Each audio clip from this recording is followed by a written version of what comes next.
estar hablando de raíces hebreas del cristianismo. Raíces hebreas del cristianismo. Y a fin de establecer los parámetros de esta conferencia, me gustaría definir un poquito el término raíces, el término hebreo y el término cristianismo, de tal manera que nos permita tener un entendimiento general del terreno que vamos a estar pisando. Lo más simple es raíces. Lo más sencillo, raíces. Todo el mundo sabe qué cosa es una raíz. Raíces es lo que no se ve de un árbol, pero lo sostiene. Raíces es lo que muy pocos saben que existe, pero existe. Lo que está debajo de la tierra, escondido, pero que sostiene, alimenta y sustenta al árbol. En sentido metafórico, raíces hebraicas del cristianismo significa la sustancia escritural, teológica, escatológica, que da vida a lo que está arriba. Cuando hablamos de raíces hebraicas,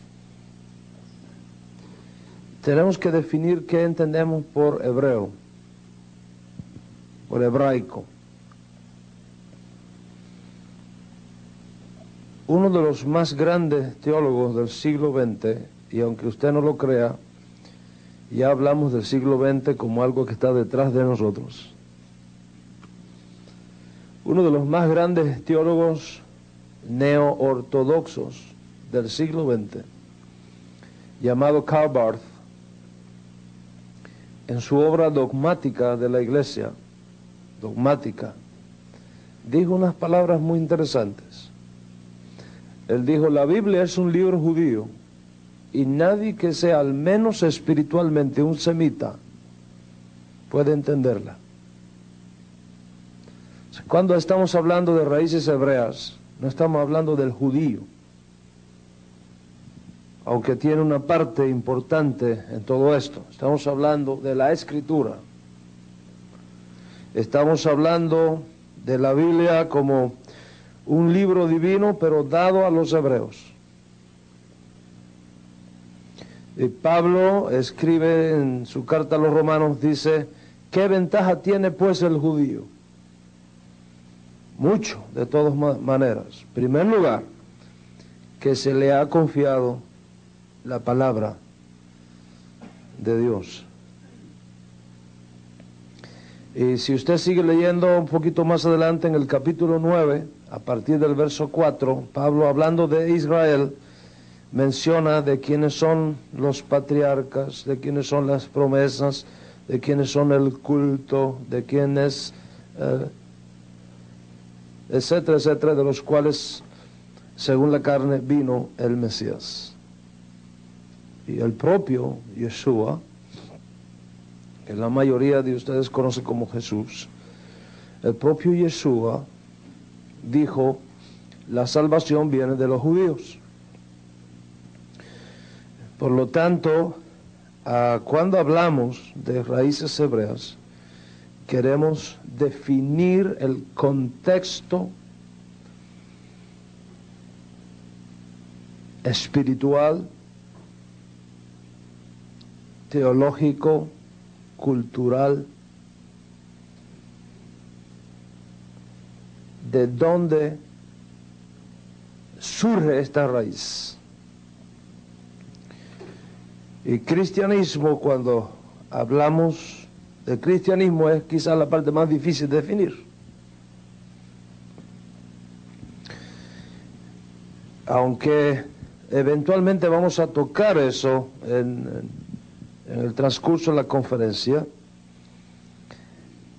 a manera de arranque, podríamos decir cristianismo como la religión o estilo de vida que surge a partir de la interpretación helenista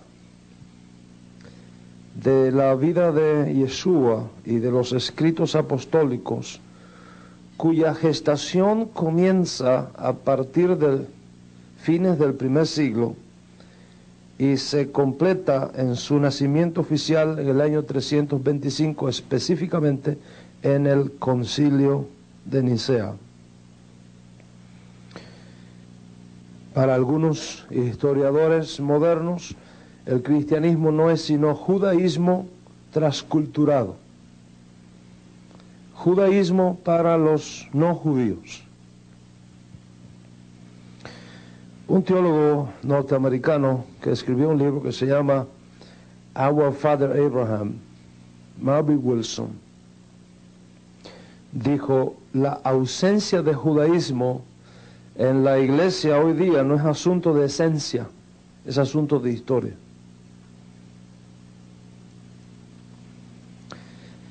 Y si llamamos cristianismo al movimiento gestado alrededor de Yeshua, de Jesús, entre los años 27 hasta la destrucción del segundo templo, en el año 70, si hablamos de cristianismo como una referencia directa a ese movimiento que se dio en Israel en ese periodo de tiempo, estamos en serios problemas históricos, lingüísticos y religiosos. Quizá el más importante historiador de la iglesia de origen hispano que nosotros conozcamos es Justo González. Las obras de Justo González son prácticamente obligadas en todo seminario teológico, en un curso de historia del cristianismo. Y Justo González nos dice: los cristianos primitivos no rechazaron el judaísmo, sino que se convencieron que su fe era el cumplimiento de un largo tiempo de expectación por su Mesías. Los cristianos primitivos no rechazaron el judaísmo. Bueno, es posible que usted no esté de acuerdo conmigo en estas definiciones, pero les propongo que la usemos como punto de partida, sobre la cual edificar esta conferencia de hoy. Raíces hebraicas del cristianismo dentro de los parámetros de lo que hemos hablado.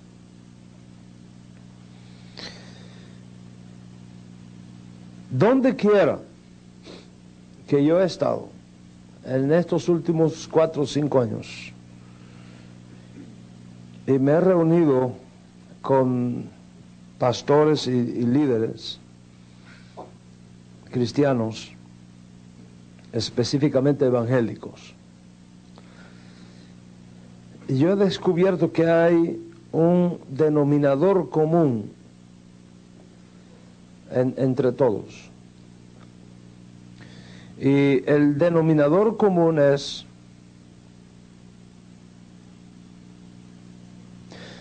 necesitamos un avivamiento.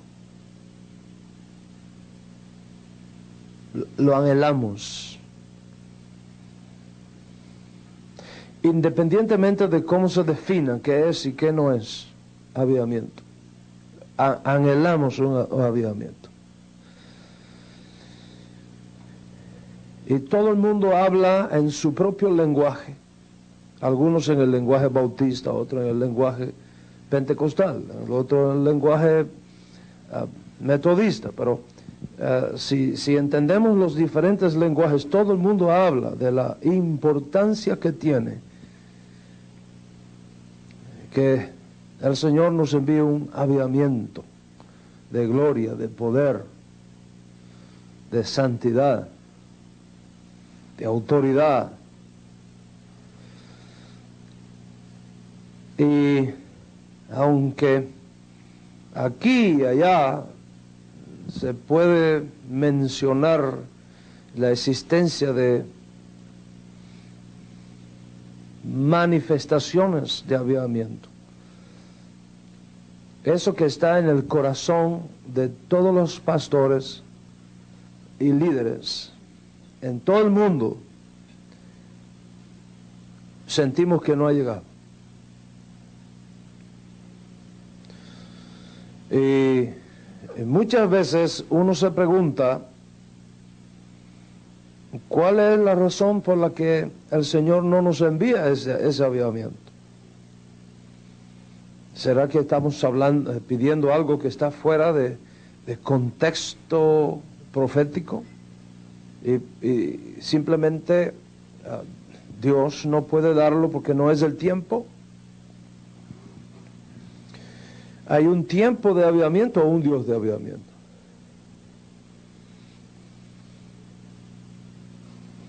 ¿Hay un tiempo de milagros o un Dios de milagros?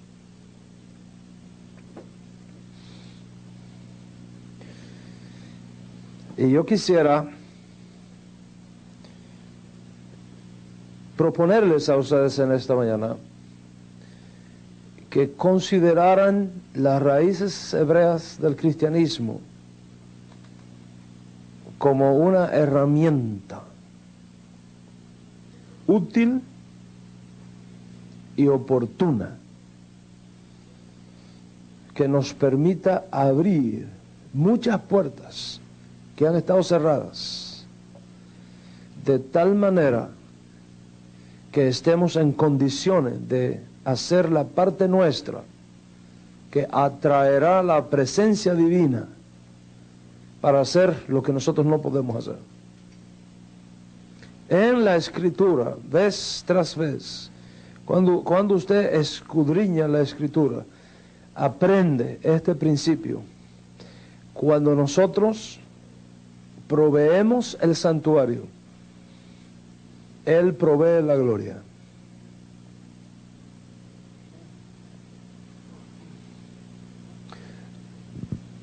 Cuando los hijos de Israel construyeron el santuario en el desierto, Hashem envió la nube que llenó el santuario. Cuando Salomón construyó el templo, la gloria de Hashem llenó su casa. Y aunque el templo de Jerusalén fue destruido, no fue destruida la gloria que llena el templo. Y esa gloria que llena el templo está esperando para posarse y llenar donde quiera que se levanta el templo, el cual somos cada uno de nosotros.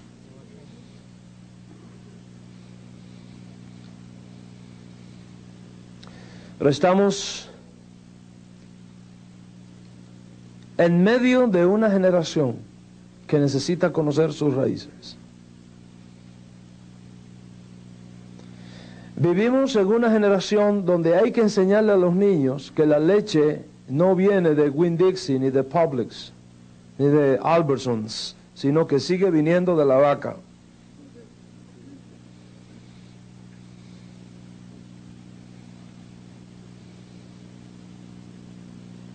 Vivimos en una generación donde hay que decirle al pueblo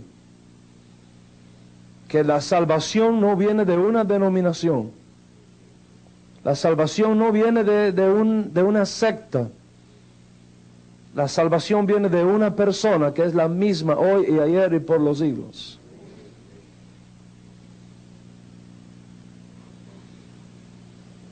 Y esta gran verdad que hay que compartir con nuestra generación siempre ha sido necesaria en cada generación previa. No solamente en el caso del cristianismo, aún dentro del judaísmo. No fue un cristiano el que dijo, paraos en los caminos y preguntad por las sendas antiguas cuál sea el buen camino y andad por él y hallaréis descanso para vuestras almas. Fue un judío. Y no fue dicho en este siglo, fue dicho en el siglo octavo antes del nacimiento de Yeshua.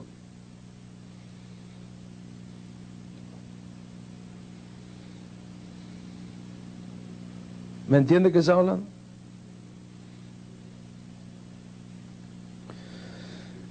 Entonces, cuando hablamos de las raíces hebreas del cristianismo, ¿de qué estamos hablando? No estamos hablando de judaizar,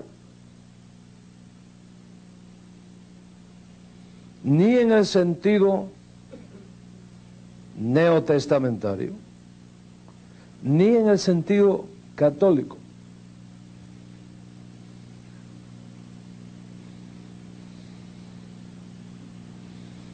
Me dijeron que habría un sacerdote católico aquí, no sé si ya llegó.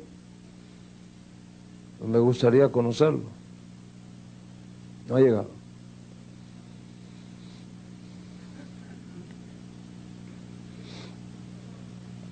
Pueden ir pasando, hermano. No se sienta mal por... Llegue y tome su asiento. Aquí hay sillas también, los hermanos que están de pie.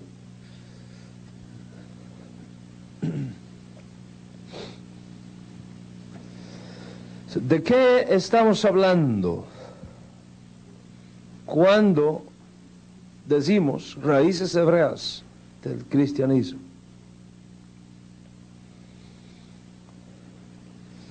Tenemos que entender que al principio el problema que nosotros encontramos en el Nuevo Testamento no es qué vamos a hacer con los judíos que creen. El problema que encontramos en el Nuevo Testamento es qué vamos a hacer con los gentiles que han creído.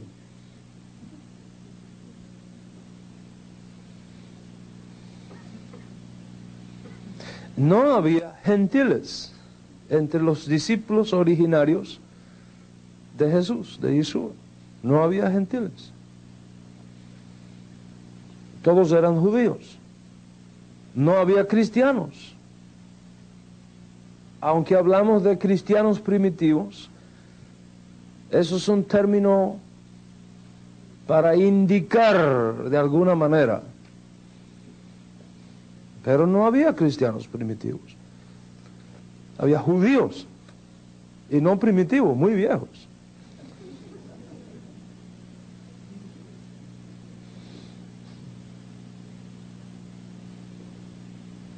Que un judío crea que otro judío es el Mesías, se entiende. Pero que un no judío le crea a un judío, eso es un milagro.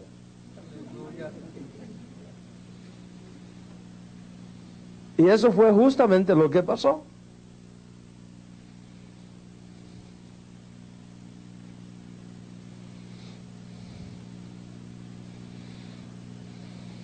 ¿Cuántos de ustedes no recordará o recuerda en los libros de colorear de la escuela dominical la historia de Daniel?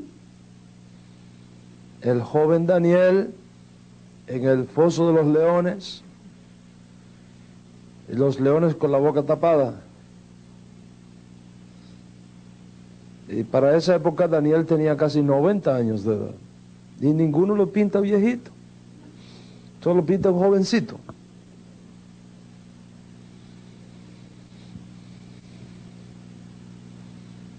¿Cuántos niños nuestros no ven la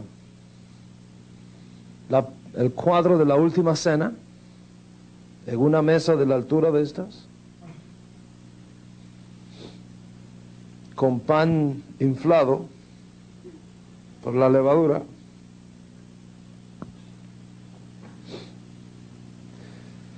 y ni había pan inflado ni había mesa.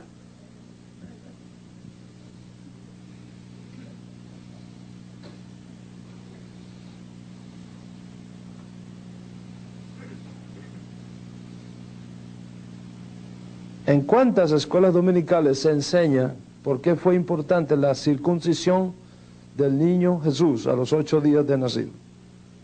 Jamás verá una clase explicando eso.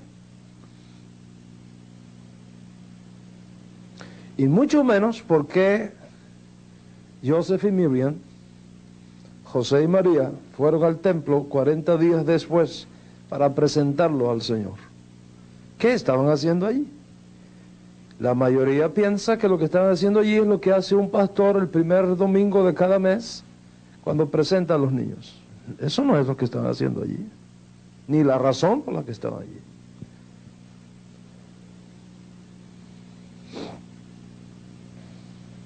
Y no faltan los textos de escuela dominical que dicen Jesús era un niño cristiano que iba todos los domingos a la iglesia.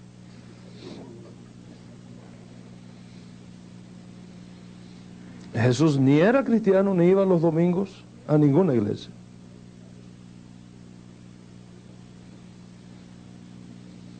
Ni leía el Nuevo Testamento. Porque no había ni iglesia, ni había domingo, ni había Nuevo Testamento.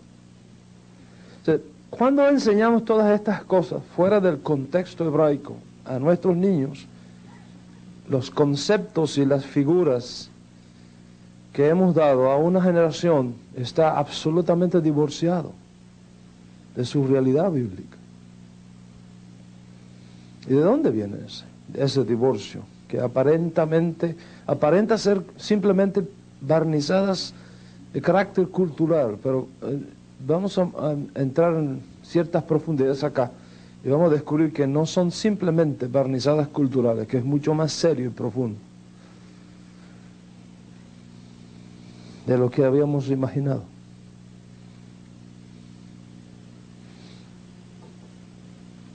¿Qué pasó? Que hoy día la iglesia camina por un lugar y la sinagoga por otro. Al principio no fue así. Al principio no fue así. Lea Hechos de los Apóstoles,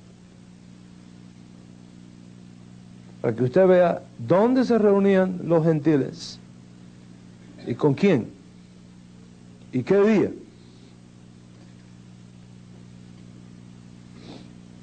Así, ¿qué pasó?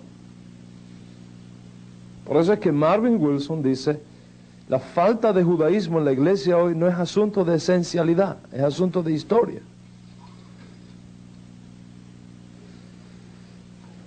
Pero no me entiendan mal.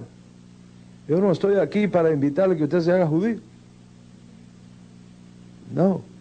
Eso, de hecho, está prohibido.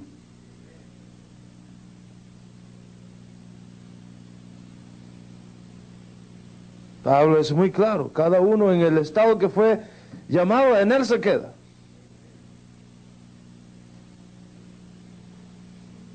Fue llamado gentil, no se circuncide. La circuncisión nada es.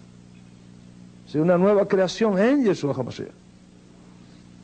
No me entienda mal.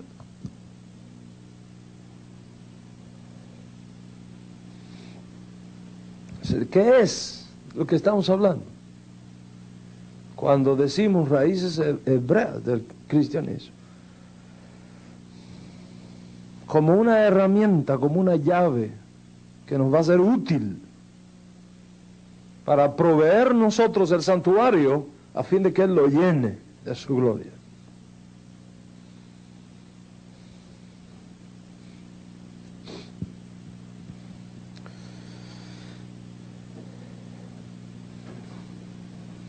Es importante entender qué fue lo que pasó.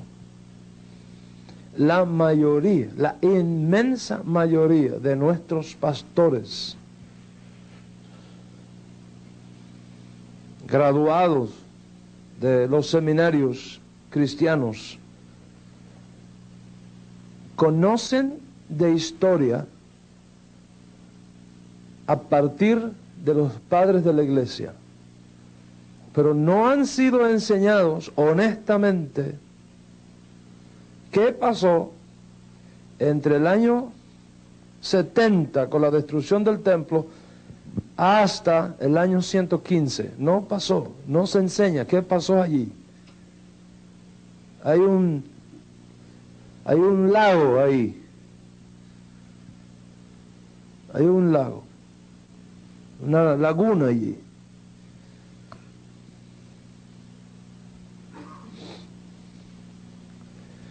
Y todo esto viene a través de un proceso,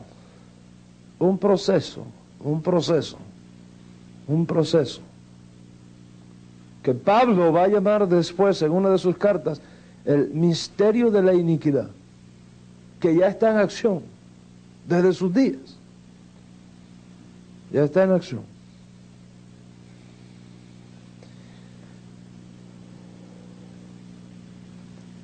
Y que a nuestra generación le ha tocado verla con sus ojos en toda su intensidad, y para lo cual tenemos que estar preparados.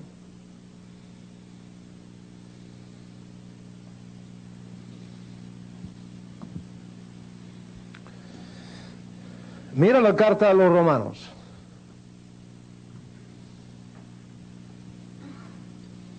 ¿Por qué Pablo tiene que escribir la carta a los romanos?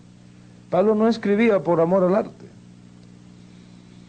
No es que estaba tan desocupado que no tenía nada que hacer y dice, vamos a hacer una cartica a los hermanos de Romanos, y se puso a hacer la carta. No, así no era. Había realidades, hechos concretos. ¿Qué estaba pasando en Roma? Adriano, Tito,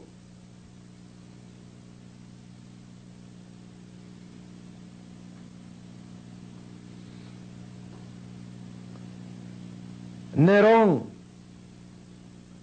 Claudio. ¿Qué tienen que ver esos nombres con las raíces hebraicas del cristianismo? Muchísimo, muchísimo. ¿Qué pasó en Roma entre el año 41 y el año 44? La expulsión de los judíos de Roma. Expulsión de los judíos de Roma. Con Claudio. Cuando los judíos de Roma se tienen que ir, ¿quiénes se quedaron al frente de las comunidades mesiánicas, judías mesiánicas? Para darle un nombre, porque ese no era el nombre tampoco, pero para darle un nombre que nos permita identificarla históricamente. ¿Qué pasó? Los creyentes de origen gentil tuvieron que sustituir a los pastores judíos.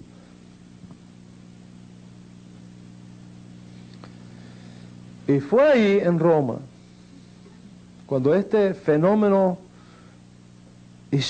de carácter político tiene lugar, que comienza a darse entre los creyentes de origen no judío, a darse, a correr y a surgir ciertas ideas de que tal vez lo que está pasando era el resultado de que Dios había abandonado a los judíos y se había buscado otro pueblo.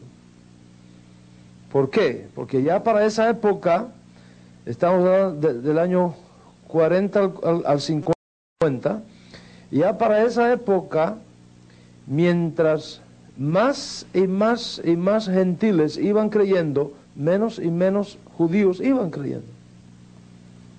Está dando un fenómeno opuesto, inversamente proporcional. ¿Y cómo explicar que mientras más judíos no creen que Yeshua, Jesús, sea el Mesías, más gentiles sí creen. Y fue allí en Roma donde por primera vez surge la idea de que tal vez la respuesta es que Dios ha rechazado a Israel como pueblo del pacto y se ha buscado otro pueblo, en este caso los gentiles. Y comienza a surgir una teología extraña, la teología de la sustitución, del reemplazo. Después esa teología del reemplazo se va a convertir en teología de transferencia.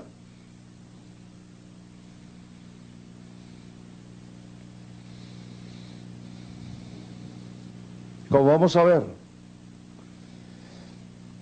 debido a los hechos políticos que tuvieron lugar en Israel, a partir del año 40, con la expulsión de los judíos de Roma y las implicaciones que eso tuvo en el judaísmo dentro de Israel, y luego con la destrucción del segundo templo en la guerra contra Roma, entre Roma y los judíos, desde el año 67 hasta el año 73, y luego la segunda guerra de los judíos contra Roma entre el año 132 y 135 en el Imperio Romano. Decir judío era decir demonio.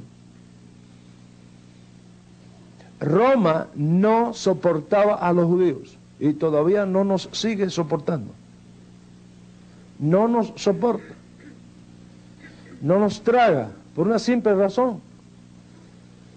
Una simple razón. Roma sabía que había conquistado la tierra de los judíos, pero no el judío de la tierra. Ella lo sabía. Los otros países no tenían problema. Otros dioses más, total, si ya tenemos como 200. Unos cuantos dioses más a la lista, al panteón, ¿cuál es el problema? Pero cuando Roma trata de implantar su religión en Israel, se encontró que el judío por la mañana decía Shema Israel, Adonai Eloheinu, Adonai Echad. Oye Israel, el Señor nuestro Dios, el Señor uno es. Y no había manera de que eso pudiera ser cambiado.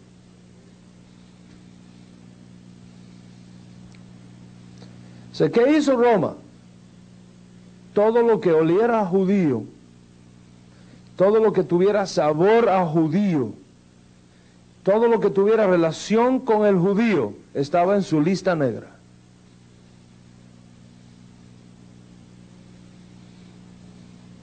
¿Qué hicieron entonces los cristianos?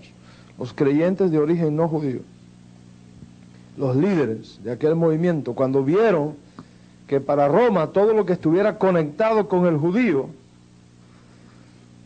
implicaba rechazo, implicaba muerte. ¿Qué hicieron? Separarse de todo lo que es judío. Y empiezan a cortar todo tipo de relación con el judaísmo.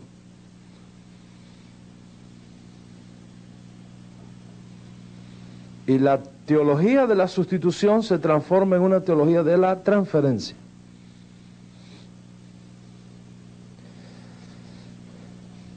Pero hubo otro problema. Entre el año 90 y el año 115, no solamente se estaba persiguiendo a los cristianos porque pensaban que se habían hecho judíos, sino también se estaban persiguiendo a los cristianos por considerarlos una amenaza al Imperio Romano, en el sentido de que estaban tratando de imponer en la población una religión que desde la perspectiva de los sacerdotes y de los intelectuales romanos de aquella generación, incluyendo los gobernantes, por supuesto, y sus asesores políticos, implicaría llevar a Roma a la absorción de una religión de esclavos. Y por lo tanto se acusaba a los cristianos de ser gente mediocre, gente burra, estúpida, etcétera, etcétera, etcétera. ¿Qué hicieron los líderes cristianos a partir del siglo II, cuando muere el último de los apóstoles? ¿Qué hicieron? Lo que hicieron fue intentar mostrarle al imperio, incluyendo los gobernantes, que el cristianismo no era una religión de esclavos ni de plebeyos, sino una expresión más sofisticada y más avanzada que la religión del imperio.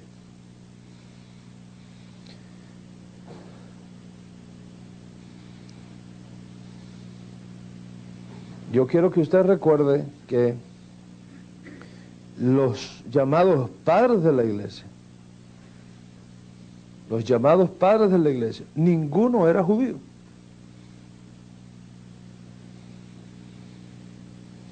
Eran intelectuales de origen egipcio, griego, romano, etcétera, provenientes de las escuelas filosóficas más avanzadas de aquella época.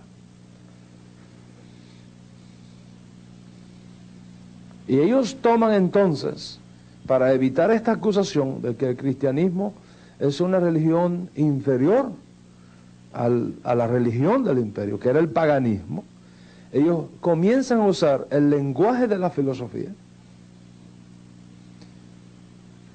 como el lenguaje de los creyentes.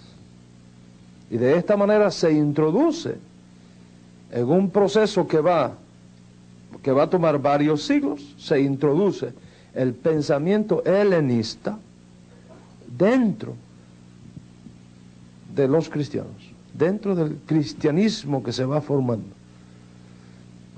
Pero no se olvide usted que mientras este proceso está teniendo lugar en medio de la comunidad de creyentes de origen no judío, la comunidad judía está avanzando en otro lugar, está caminando en otro lugar. Y esa historia hay que saberla, hay que conocerla.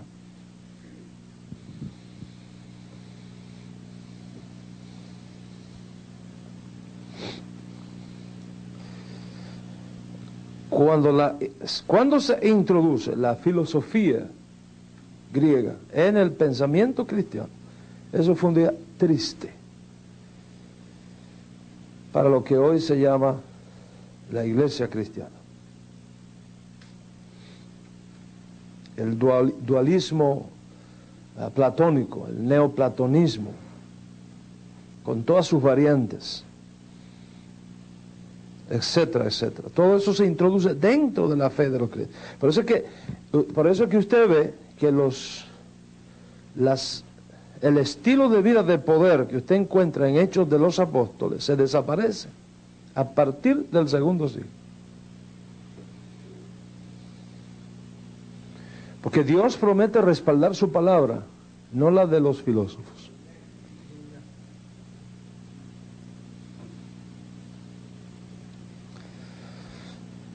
Aquí hay mucho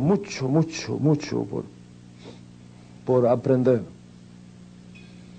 El asunto está en que cuando este proceso de transferencia y de sustitución va teniendo lugar, las generaciones que vienen después y que nacen dentro de ese sistema ya, no tienen capacidad, no tienen cómo detectar qué cosa es cristianismo y qué cosa es filosofía. Y la prueba está en que en todo seminario evangélico, juntamente con teología, hay que enseñar un curso que se llama filosofía de la religión. Porque si usted no le enseña filosofía a los estudiantes, no pueden entender a los padres. Porque toda la teología patrística que se estudia como parte de la teología cristiana no es sino filosofía.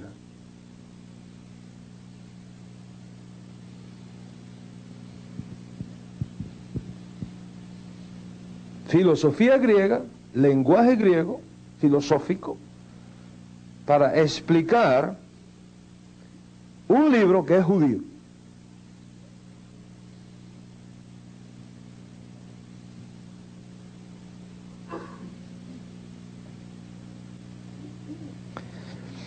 Entonces, los padres de la iglesia eventualmente logran con esto que ya no se acuse a los cristianos de ser estúpidos y plebeyos, sino eventualmente el cristianismo vino a ser la religión del Estado. No porque los emperadores tuvieran un corazón convertido, sino atraídos por la filosofía griega vestida de cristianismo.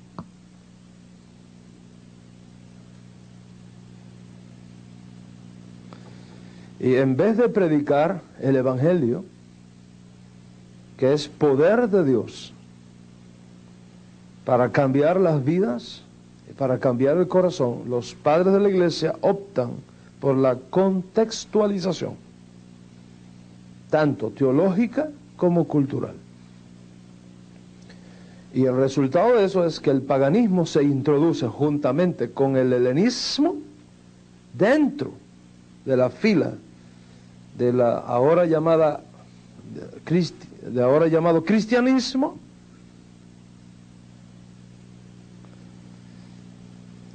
de tal manera que conforman toda una unidad religiosa que adquiere dimensiones de cultura. Y esa cultura ha sido vendida al mundo como cristianismo.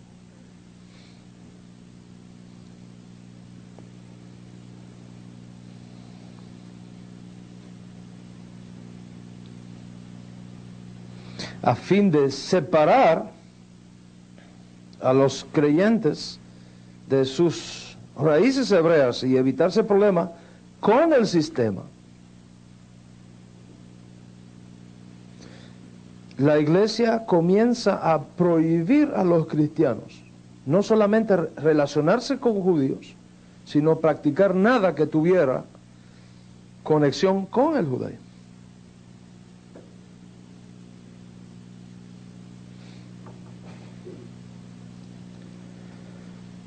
Se establece, por ejemplo, una nueva fecha para la muerte y resurrección del Mesías. Por eso es que usted ve cómo, aunque hay tiempo que coincide, la mayoría de las veces, mientras la iglesia está celebrando Pascua en una fecha, los judíos la estamos celebrando en otra fecha.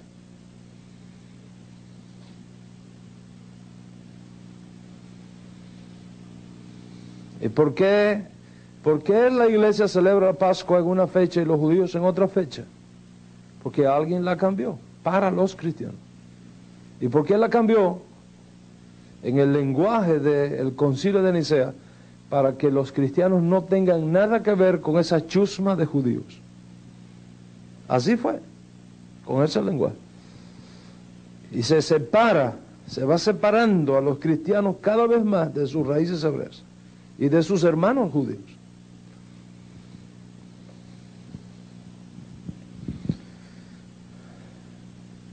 Se introducen nuevos cambios en el calendario.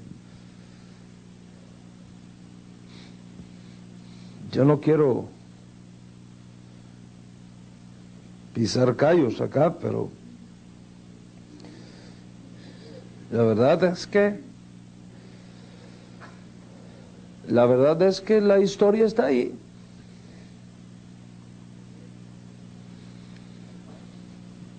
¿Qué otro cambio hizo la iglesia? Quitó el Shabbat como día de adoración y lo pasó al domingo.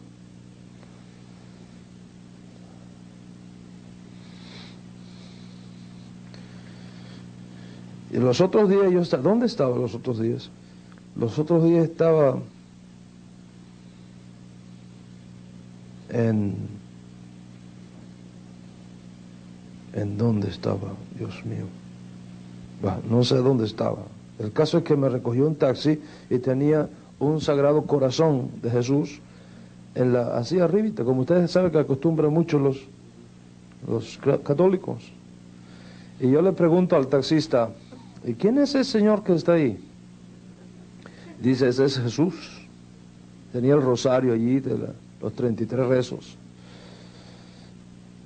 Y le digo, ¿usted sabe que Jesús era judío? Dice, ¿cómo es eso? Dice, Jesús era judío. ¿Usted no sabía que Jesús era judío? No, no sabía.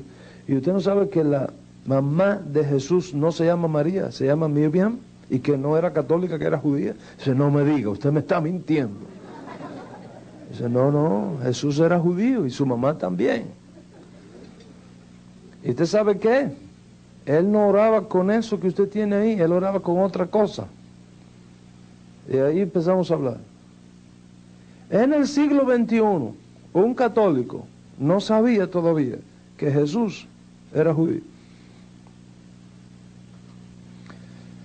Y no me asombraría si aquí alguien recién ahora lo descubrió. Pero no voy a hacer la pregunta.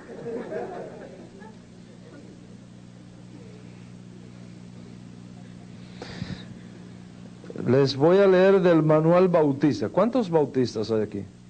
¿Algunos bautistas acá? Levante la mano, no tenga pena, esa es la mejor religión que hay.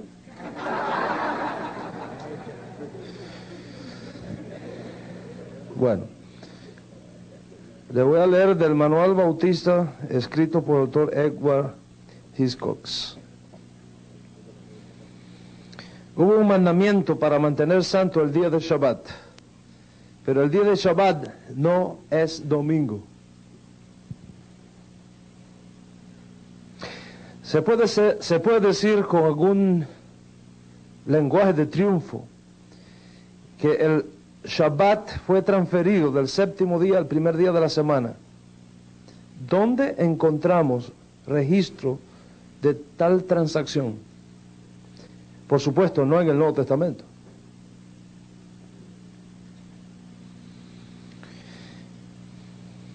Es bien conocido que el domingo no vino a ser usado en la historia cristiana como un día religioso hasta que lo aprendemos de los orígenes de los padres de la iglesia.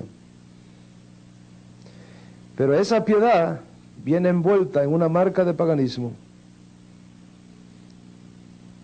relacionado con el dios Sol, cuando fue adoptado y sancionado por la apostasía papal y fue entregado como legacidad al protestantismo.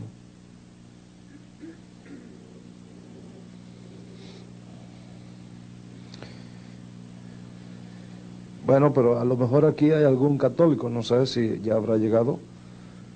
¿Sí? ¿Católico? Le voy a leer de el catecismo católico. En ningún lugar de la Biblia encontramos que Jesús o los apóstoles ordenaron que el sábado fuese cambiado al domingo. Tenemos el mandamiento de,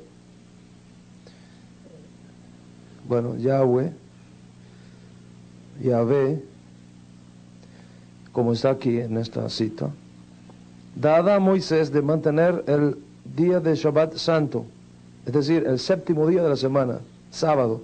Hoy la mayoría de los cristianos guardan el domingo porque nos ha sido revelado por la Iglesia romana fuera de la Biblia.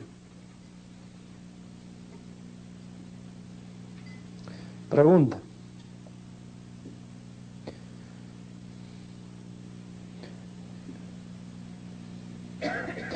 ¿Dónde puedes encontrar la prueba de que la Iglesia tiene el poder de instituir las festividades y los preceptos?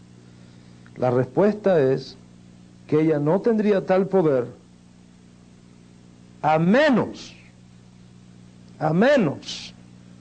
que sea evidenciado por los religionistas modernos, que todos están de acuerdo con ella, que ella ha sustituido la observancia del Shabbat por el séptimo día Un cambio para el cual no hay autoridad escritural.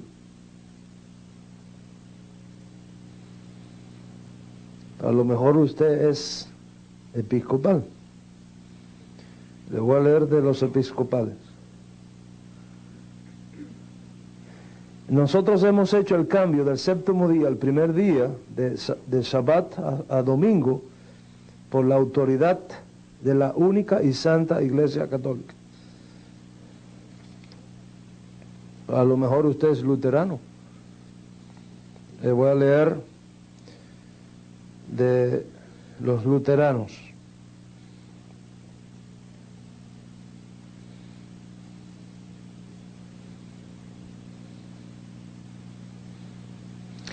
Nosotros hemos presentado cómo gradualmente la impresión de que el Shabbat judío,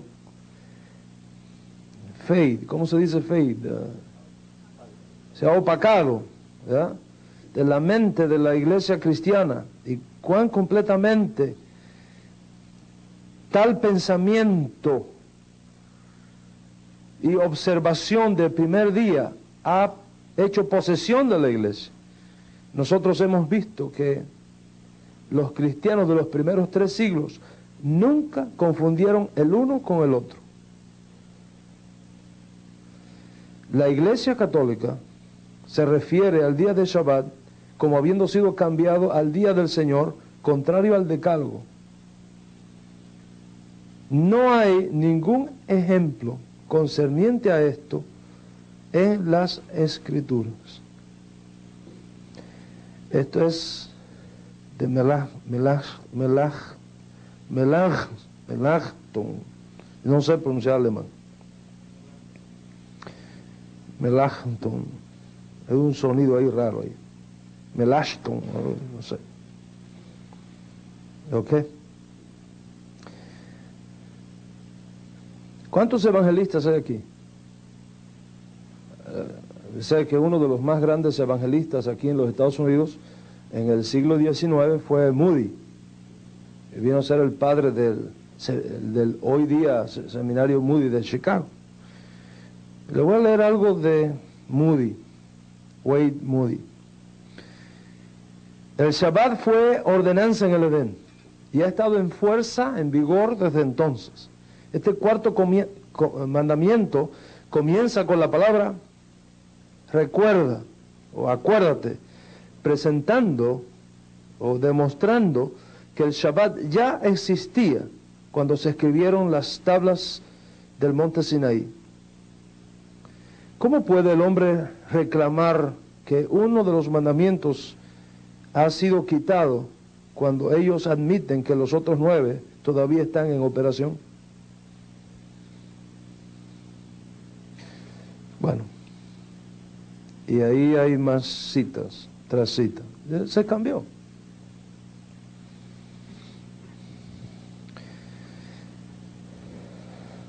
Ahora me sorprendo que hay una nueva Biblia que han sacado, se llama la Biblia textual.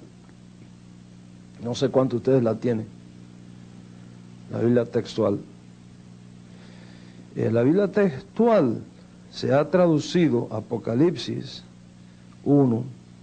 Mira esto. Se ha traducido Apocalipsis 1, verso 10.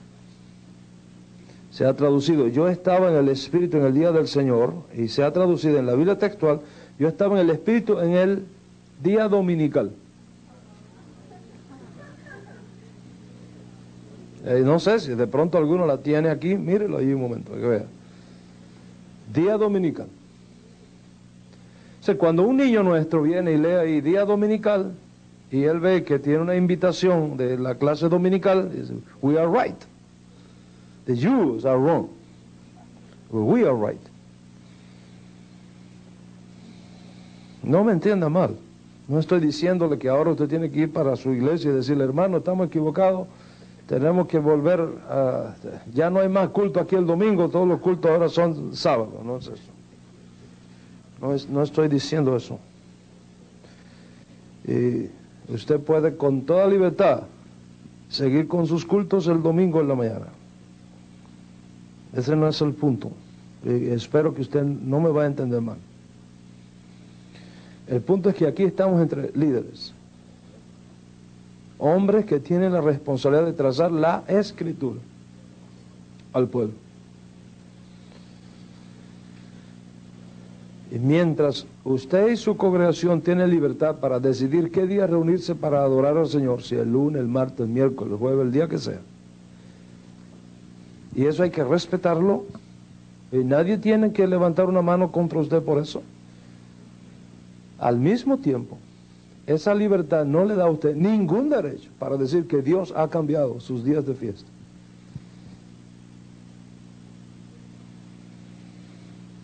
Que es otra cosa, diferente. Usted puede decir, nosotros nos reunimos el domingo porque es el día feriado del pueblo y es más fácil para ellos venir el domingo que no tienen que trabajar. Pero no diga al pueblo que Dios cambió eso, porque está diciendo una mentira. This is my point. My second point is this. Si usted hace eso, usted está reconociendo la autoridad del Papa sobre usted, no de la Biblia.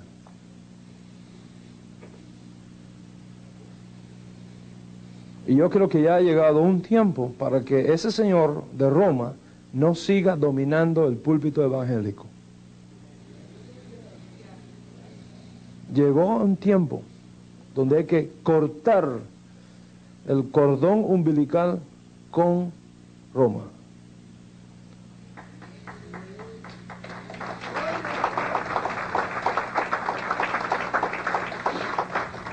La Escritura dice, salid de en medio de ella, pueblo mío, y no os hagáis partícipe de sus pecados. Ni la Iglesia Católica, ni los cristianos, ni los judíos, ni los musulmanes, ni nadie tiene autoridad para cambiar una jota, una tilde de la palabra de Dios. Nadie tiene autoridad.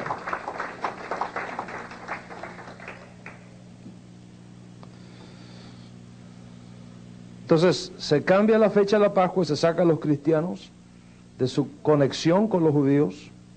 Se cambia el Shabbat, se pone el domingo y se vuelve a alejar más a los cristianos de sus raíces hebraicas. Y entonces comienza a introducirse otras fiestas. ¿Por qué? Porque al momento que usted rechaza la cultura bíblica, que no es de los judíos ni de los israelitas, sino de Hashem. Al momento que usted saca todo eso de allí, usted se crea en un vacío cultural. Y ese vacío cultural tiene que ser llenado. Empieza a ser llenado.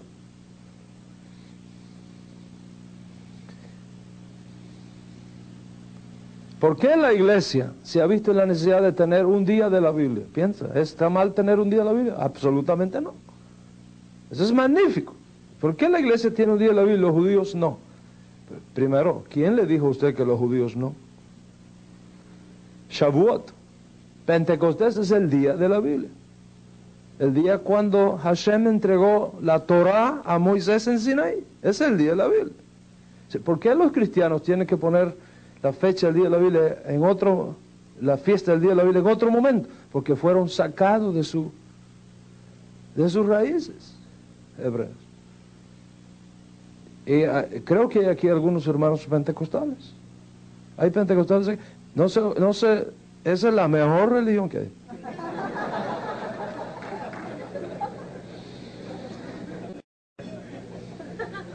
Los hermanos pentecostales, ¿verdad? La mayoría de mis hermanos pentecostales no saben ni qué cosa es Pentecostés. Y piensa que eso fue algo que apareció por primera vez en Hechos 2. Una vez se me acercó un pastor pentecostal y me dijo, yo quiero hacer una pregunta, Rabí. ¿Ustedes los judíos creen en los dones espirituales? Y dije, mira, yo creo que a veces conseguimos respuesta equivocada porque hacemos preguntas equivocadas. La pregunta no es esa.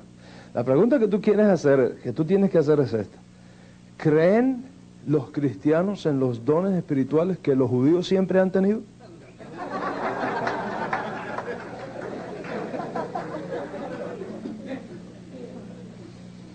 Mire que preguntarle a un judío que si cree en el don de la profecía, cuando los profetas que ellos predican todos son judíos. Cristianos leen Efesios y hablan de los 5 ministerios de la iglesia como algo que se aprendió ayer. Lo que Pablo está diciendo ahí es que esos ministerios que siempre han estado en operación en Israel ahora son también dados a los creyentes de origen gentil.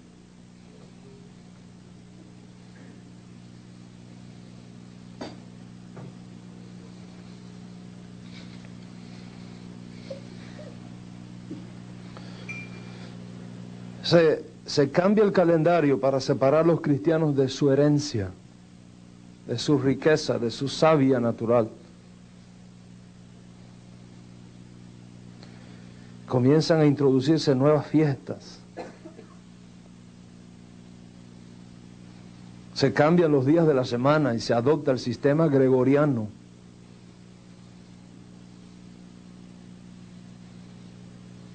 Domingo, lunes, martes, miércoles, jueves, todos son dioses romanos.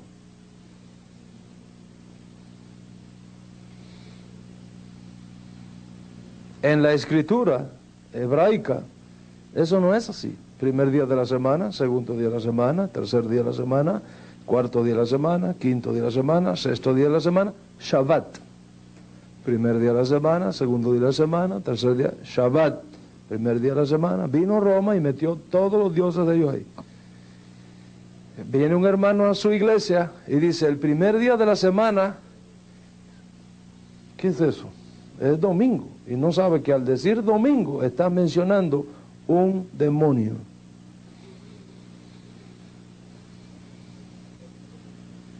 Pero nos hemos acostumbrado tanto al legado de Roma que nos parece que es sagrado.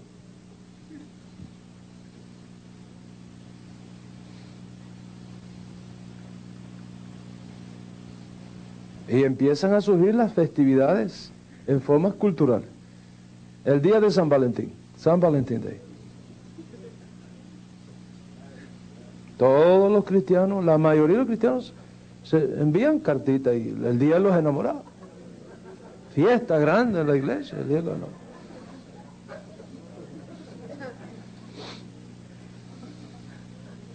¿Quién se atreve a tocar eso?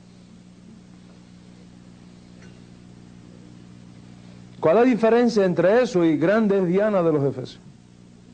¿Cuál es la diferencia? Porque de esto obtenemos nuestro beneficio. Y estos hombres, ¿de qué acusaron a Pablo?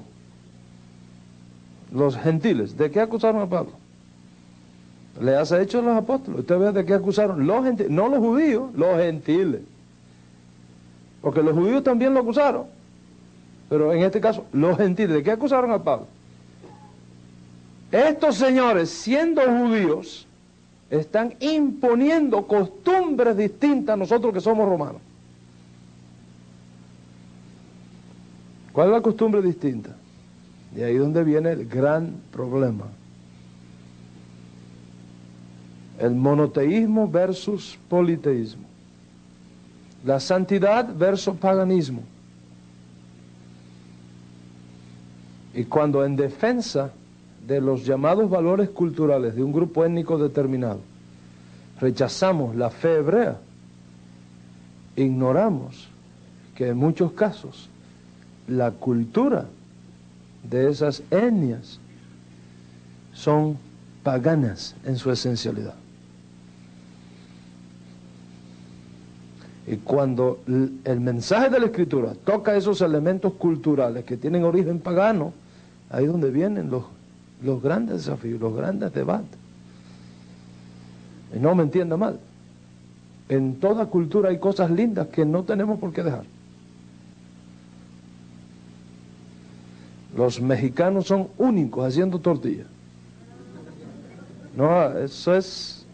Si algo se va a comer en el reino de los cielos son tortillas mexicanas.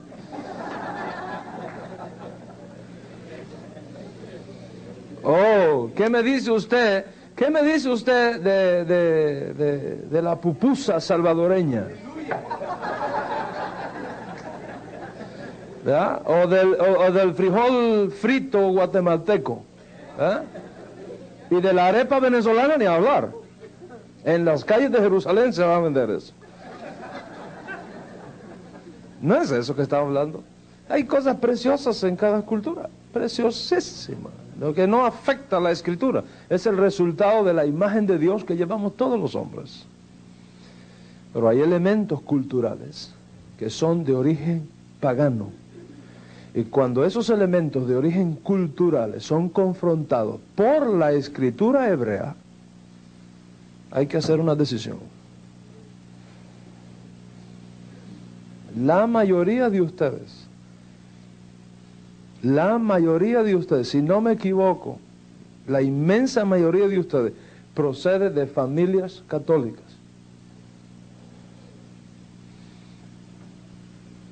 De familias católicas. ¿Qué pasó cuando llegó el Evangelio a su casa? Y su abuelita, o su abuelito, o su papá, o usted, se dio cuenta de que la adoración a la Virgen era un pecado. Y usted renuncia a esa cultura católica relacionada con la Virgen María y todo lo que se desprende de ahí. Usted renunció a eso, sacó eso de su vida, lo sacó de su vida. Pero eso dejó un vacío cultural. ¿Cómo usted llena eso ahora ahí? Y cuando todo el mundo en su ciudad se va a hacer la procesión de la Virgen de Guadalupe allá en México, usted se queda en casa. Usted no participa de eso. ¿Por qué usted no participa de eso? ¿Porque usted dejó de ser mexicano? No, porque entendió que ese elemento de la cultura mexicana va en contra de la escritura. Y por lo tanto usted no sacrifica cultura por verdad, y mucho menos por verdad bíblica. La respuesta es, ahora que tú renuncias a ese elemento cultural, ¿con qué lo llenas?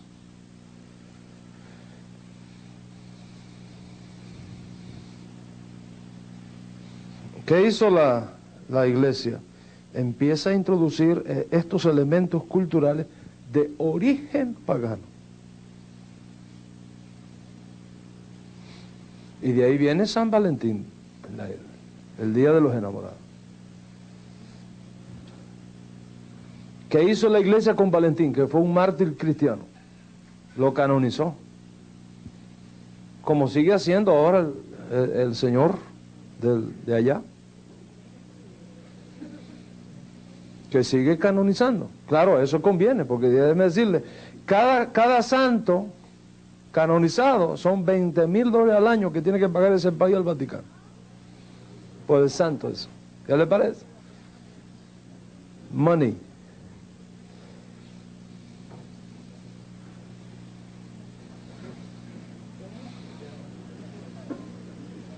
Y quiero decirles esto, nuestra alianza mesiánica israelita va a llevar una proposición a las Naciones Unidas y espero contar con el apoyo suyo y de su iglesia. Una proposición a las Naciones Unidas que el Vaticano le sea quitado el estatus de Estado. ¿Por qué? Porque cuando el Señor ese viene acá, como es un Estado, hay que darle los honores de un jefe de Estado. Con los taxis suyos.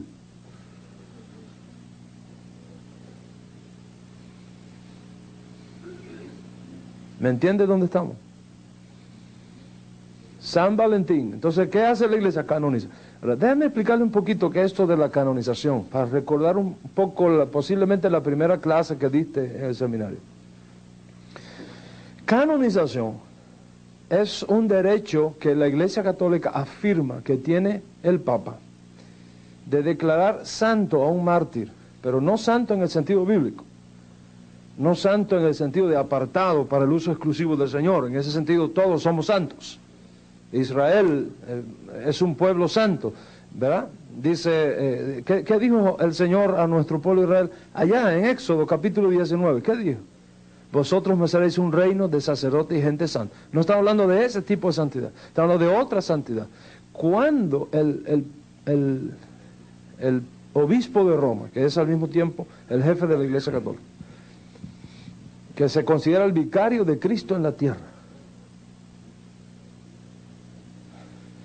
canoniza a un mártir, eleva a ese mártir a un nivel de santidad comparable al del propio Cristo, y por lo tanto capaz de recibir las oraciones de sus devotos, y este santo intercede por él y le responde sus plegarias. Eso es lo que está detrás del concepto de canonización. Lo estoy diciendo de una manera que hasta un niño que esté aquí pueda entender. Eso es canonización. ¿Cómo sabemos que la Iglesia Católica ha canonizado a un mártir?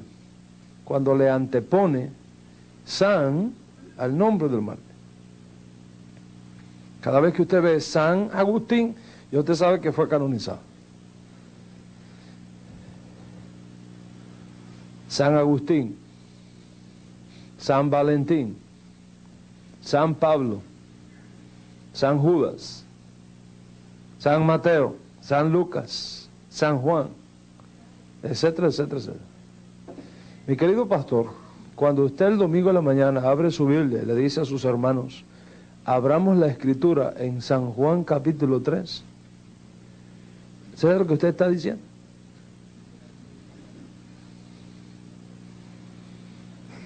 ¿Usted sabe lo que usted está diciendo, amado?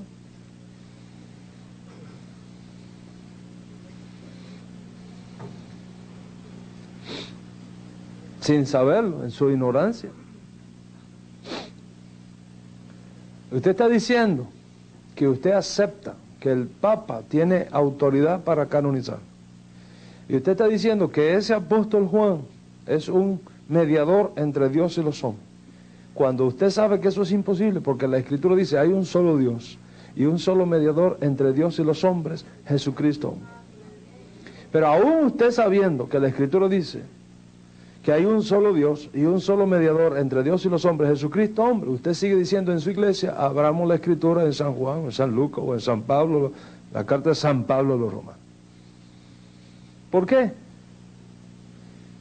Porque hemos sido víctimas de esa tradición. Usted es víctima también de esa tradición. ¿A usted no le nota extraño que nunca en la Iglesia Católica se dice San Moisés, San David, San Ezequiel? ¿No se ha preguntado por qué no hay un San Sansón?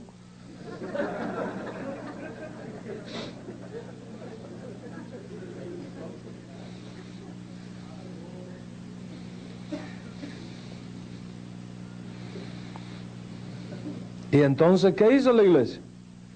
Estableció que cuando un niño nace hay que mirar el santoral y ponerle nombre de acuerdo con el santo que nació ese día. ¿Correcto? En la tradición católica. Si es hembra y ese día que nació coincide que nació Santa Mercedita, pues un nombre de la niña tiene que ser Mercedita. O si ese día nació la Guadalupe, pues un nombre de la niña tiene que ser la Guadalupe. Y si ese día nació San José, pues el niño, uno de los nombres debe ser, si no José, el primero o el segundo, pero ahí debe estar conectado con uno de los santos. ¿Por qué? Porque ese es su santo de su devoción. Y entonces esa persona tiene que hacerle la velita y ese es su santo de su devoción. O sea, viene el cumpleaños del niño y hay que hacerle el santo. ¿Qué cosa es eso? Fíjese bien. El santo. Vamos a celebrarle el santo, no el cumpleaños, el muerto. Lo que se celebra en la Iglesia Católica no es el cumpleaños del niño, es el cumpleaños del santo del niño. ¿Y cómo se hace? Con una torta, un cake redondo para recordar al dios Sol, con unas velitas que se encienden y se soplan, porque así era que se hacía en el Olimpo.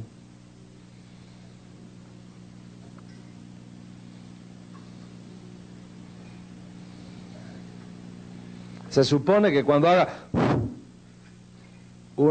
un demonio que se llama genio, en la mitología griega, le concede al niño, por medio de su santo, el deseo de su corazón, y ahí vienen los regalos. La Biblia dice, no invocarás al espíritu de uno que ha muerto. Todos esos cumpleaños, con esa tortica roja, redonda, con esas velitas, no son sino la invocación del espíritu del santo al cual el nombre del niño está ligado en la cultura católica. No se sienta mal si ayer fue el cumpleaños de su nieto y usted justo acaba de hacer eso ayer. O usted tenía planeado para esta tarde el cumpleaños y tiene todo ya preparado con todo esto. No se sienta mal por eso.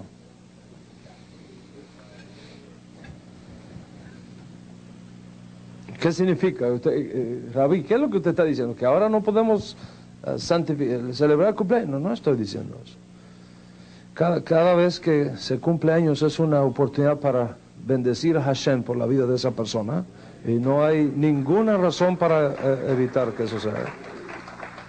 ¿Verdad? No hay ninguna razón para que eso sea. ¿Verdad? Casi no puedo leer, pero si es lo mismo de aquí, ya lo leí.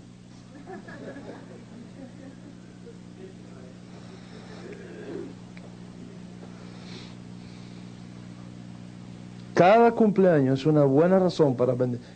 Enséñame a contar de tal modo mis días que traiga el corazón sabido. No hay ningún problema en eso. El asunto es la conexión pagana que hay detrás. Eso es lo que hay que cortar. Y hacer la fiesta en santidad.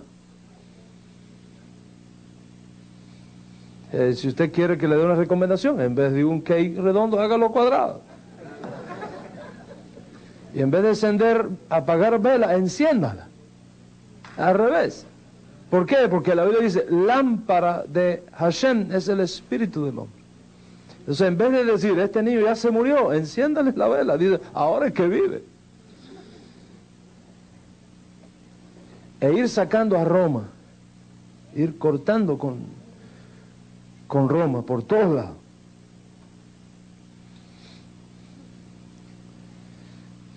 Y del 31 de diciembre ni hablar. Muy pocas iglesias que yo conozca no tienen un tremendo servicio el 31 de diciembre para recibir el año a medianoche. ¿Correcto? That's right, that's true. Ahora yo quiero hacer esta pregunta. ¿Por qué tú haces eso? ¿Quién te enseñó a hacerlo y cuál es la razón que hay detrás? ¿De dónde viene esa tradición? ¿Quién la inventó? Piensa en el calendario, un momentito. Septiembre, ¿qué fecha es qué mes es del año? El 9, pero septiembre quiere decir séptimo. Y es 9. Octubre, ¿qué quiere decir octubre? 8, ¿y qué mes es? 10. Noviembre, ¿qué mes es? Diciembre, ¿qué significa? De 10, ¿qué mes es? 12. ¿Quién cambió eso? ¿Quién lo acomodó? ¿Te has puesto a pensar?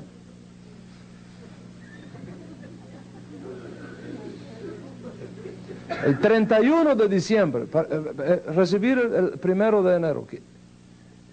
¿Qué cosa es enero? January, Janus, el dios de las dos caras de los romanos. ¿Cómo lo recibían el año nuevo? Con orgías sexuales en sus templos. Y tú, sin saberlo, mandas a hacer un culto a las 12 de la noche para perpetuar esa tradición que viene de la Roma pagana. Ahora, ¿por qué ofenderte si te invito a celebrar el año nuevo según la Escritura? Que es el día primero del Aviv. Ahora, yo digo eso por ahí y me tiran tomates. Pero digo, 31 de diciembre, me tiran flores. El uno, el de las flores, no sabe que está invocando demonios. El que me tira tomates no sabe que está santificando el nombre del Eterno. Mira qué daño tan grande ha sido hecho.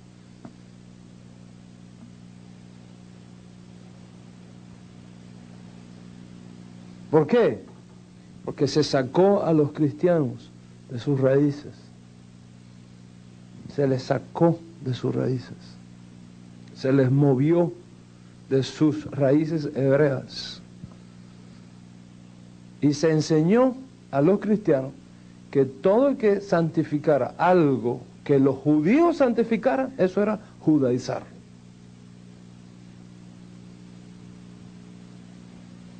Y hoy día, la mayoría de los cristianos consideran que judaizar es celebrar algo judío. Bueno, si judaizar es celebrar algo judío, como enseñó la Iglesia Católica, todos ustedes son judaizantes, todos ustedes son judaizantes. Les voy a decir por qué. Porque todos ustedes hablan del diezmo en sus iglesias. Y eso no es, eso es judío. Porque todos los pentecostales y algunos bautistas ungen con aceite a los enfermos, y eso es judío. Porque todos ustedes presentan sus niños para que Hashem los bendiga, y eso es judío. Porque todos ustedes celebran la muerte del Mesías judío con pan y vino, y eso es judío. Y el tiempo me faltaría para hablar del bautismo.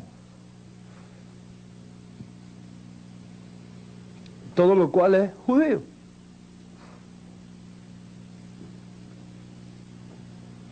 Entonces, si judaizar es celebrar algo judío, todo el mundo está judaizando. Eso no es judaizar. Eso no tiene nada que ver, esa es la manera como la Iglesia Católica usó el lenguaje del temor, del miedo y de la mentira para sacar a sus hermanos, a los cristianos, de sus raíces hebraicas.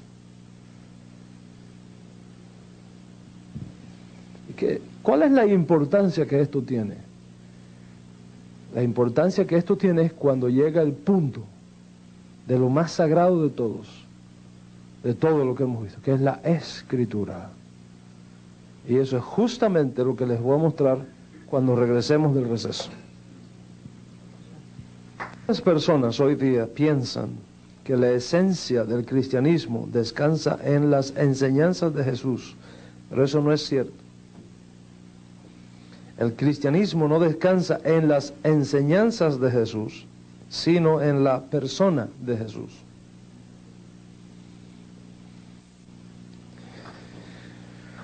La complejidad de este hecho es evidente cuando pensamos, ¿cómo podríamos llegar a un entendimiento de la identidad de Jesús, de Yeshua, sin conocer ni interpretar sus propias palabras que constituyen la esencia de su revelación?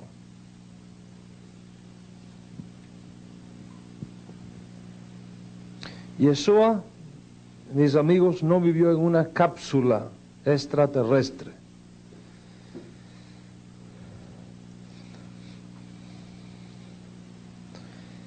Vivió en un contexto histórico específico.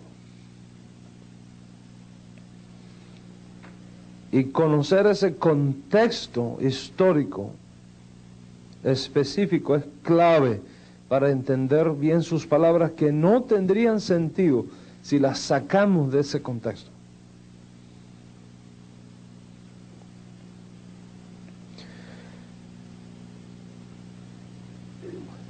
Por otro lado, no debemos nunca olvidar que la cultura europea de donde surgen los padres de la Iglesia no tenían su raíz en Israel, sino en Egipto, en Babilonia, en Grecia, en Roma.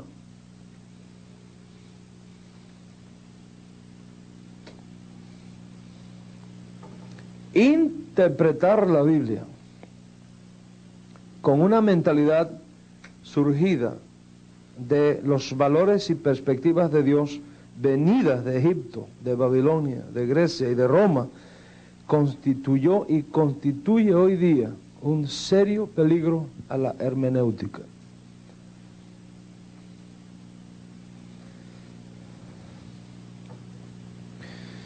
Y hay una serie de barreras que separan al cristianismo, como fue definido al principio de la conferencia, de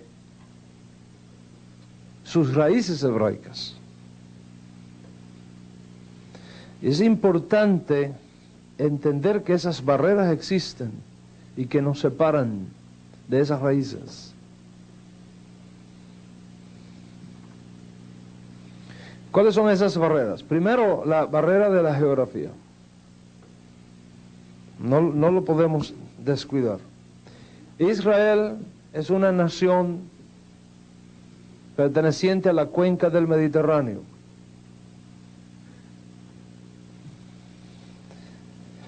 Decir ciertas cosas en Israel tiene sentido dentro de Israel. Al sacarla fuera de ese contexto,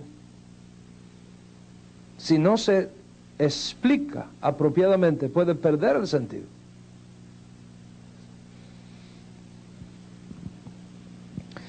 Decir infierno en Israel, donde la temperatura en el verano alcanza niveles que puede sofocar a una persona, no es lo mismo que decir infierno en la península escandinavia, donde allí podría significar congelación.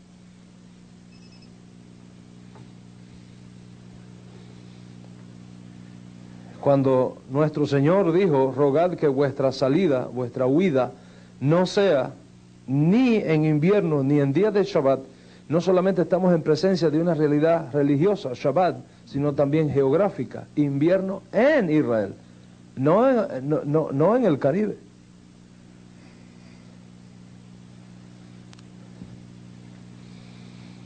Cuando la Escritura habla subir de Jerusalén, descender de Jerusalén, no simplemente está hablando de un hecho de carácter teológico, está también hablando de un hecho de carácter geográfico.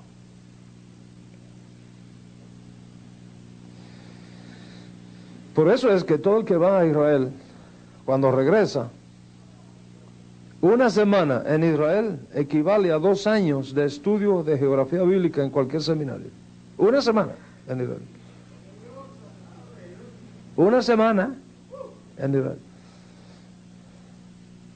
Y si usted nunca ha ido a Israel, le animo que vaya. Le animo que vaya. La Biblia se va a hacer mucho más clara y mucho más real para usted. Leemos con facilidad, y Miriam subió de Nazaret a las montañas de Judea y allí se reunió con Elizabeth. Haga la caminata usted para que vea.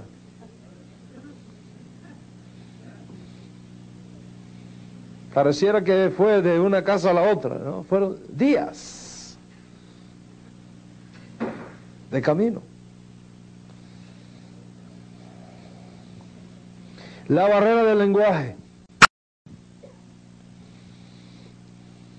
Todo el que ha viajado de un país a otro sabe la frustración que resulta cuando usted oye cosas que no entiende y dice cosas que no entienden. Aún dentro de la misma cultura hispana, ciertas palabras en un país significan una cosa muy diferente en otro país. Y aún dentro de un mismo país, hay regiones que una palabra no significa lo mismo que en otra, dentro de un mismo, y eso que hablamos el mismo lenguaje, castellano todos. Pero si yo le digo a usted, por ejemplo, en venezolano, Oye, chamo, dile a tu papá que no sea tan pichirri, que deje ir a los pavos a la casa.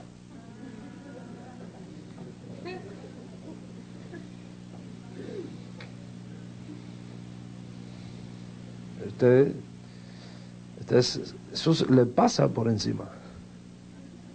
¿Verdad? Y a lo mejor usted dice, vamos a buscar un diccionario bíblico. Perdón, un diccionario de la Real Academia. Y dice, bueno, este hombre acaba de decir aquí, pavo. Busca pavo y dice, familia de las aves, plumas multicolores. Está hablando del pavo. Dice, ahora viene la otra palabra que habló, pichirres. Busca, dice, no aparece pichirre por ningún lado. Dice, bueno, pichirre y pavo, bueno, pichirre, pichón, y usted empieza a hacer estudio lingüístico, por analogía semántica. ¿Verdad? Y usted llega a la conclusión, después de hacer toda esa exégesis, de que esa persona está hablando del pichón del pavo. Y usted va y da la conferencia sobre raíces venezolanas y habla del pichón del pavo. Y todo el mundo que no es venezolano le aplaude. Pero resulta que un venezolano vino a la conferencia y levanta la mano. Dice, discúlpeme, señor conferencista, pero eso no es lo que significa pichirre ni pavo en mi país. No me diga. Y yo, 6 años estudiando lingüística y eso, no, pero yo soy venezolano, esa es la diferencia. ¿Entiende qué estoy hablando? Y en venezolano, pavo no es simplemente el animal, es adolescente.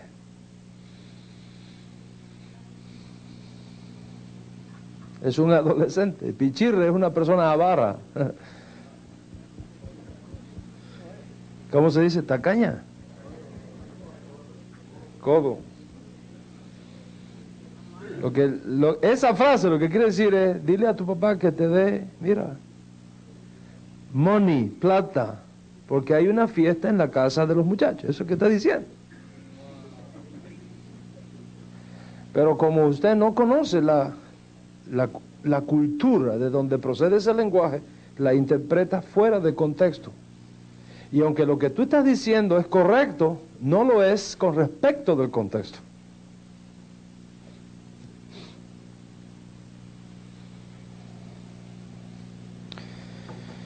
Jesús habló hebreo, no griego, no castellano, no latín.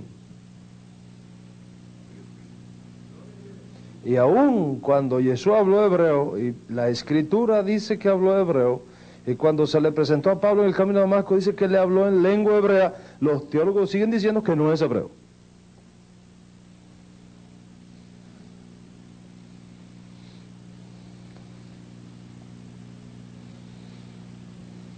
¿Cuál es la importancia que tiene? Si Jesús hubiera hablado castellano, habría que enseñar castellano. Pero habló hebreo, entonces hay que enseñar hebreo. ¿Cómo es posible que una persona que sea llamada para trazar la escritura no sepa leer ni Génesis 1:1 en hebreo? Y tenga que estar dependiendo de traducciones católicas, la mayoría de ellas.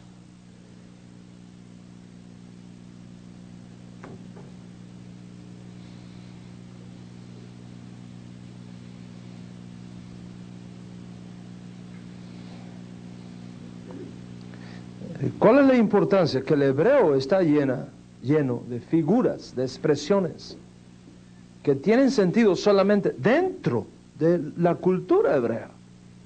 El momento que la sacas de ahí, ya no significa exactamente lo mismo.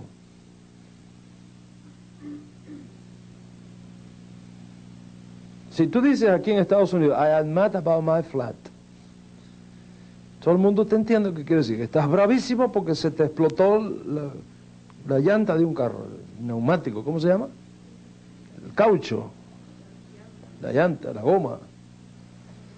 Pero si tú dices eso mismo en Inglaterra, significa que tú estás feliz porque te acabas de comprar un apartamento.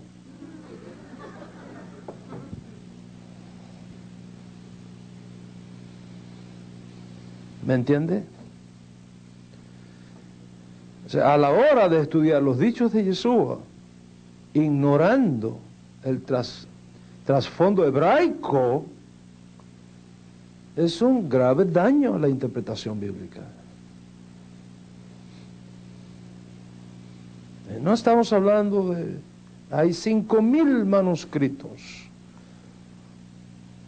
griegos.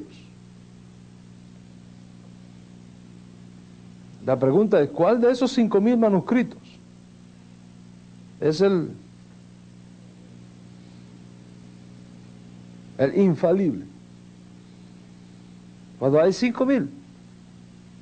Y ahí entonces hay que enseñar a los pastores toda la ciencia de la hermenéutica para que puedan moverse de forma apropiada en ese mar de traducciones de conceptos hebraicos.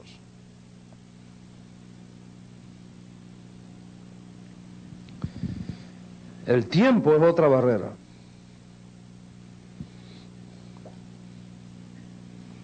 El tiempo es muy importante. ¿Quién de nosotros no ha sido confrontado por los jóvenes diciendo, papá, las cosas no son así ahora? Y uno dice, bueno, en mi tiempo no era así, ¿verdad? En mi tiempo. ¿Sabe cuáles son uno de los grupos musicales más famosos de ahora? Los Fórmulas Quinta. ¿Y quiénes van a los conciertos de los Fórmulas Quinta? Todos los que ahora tienen 50 y 60 años. Son los que van. ¿Por qué? Porque esa era la música que se tocaba en los años 65, 70, cuando los que ahora tenemos 50 o más años éramos jovencitos. Pero a los muchachos de ahora eso no les gusta. Si no, váyase a un high school y mire lo que sale por ahí. Y usted dice, en mi tiempo no era así. La barrera del tiempo. Y eso usted está hablando de 40, 50 años. Imagínate, 2000 años atrás. Ignorar esa realidad es un grave daño a la hermenéutica bíblica. Y la suma de todo eso, que es la barrera de la cultura.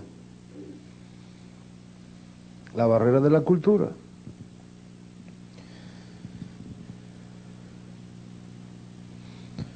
Hay una quinta barrera, que es la que quiero hacer énfasis para concluir hoy.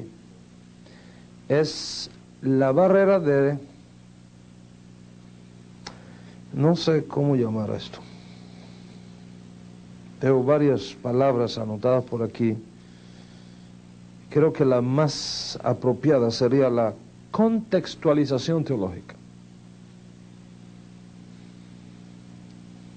Contextualización teológica. La contextualización teológica implica casi siempre torcimiento de las Escrituras por desconocer las barreras anteriores, las realidades anteriores. Lo que en algunos círculos se conoce como descripturación de la Biblia. El abuso del texto de la Biblia, por ignorar todos esos elementos. Y ese abuso del texto viene por adición, viene por sustracción, viene por sustitución y viene por contextualización.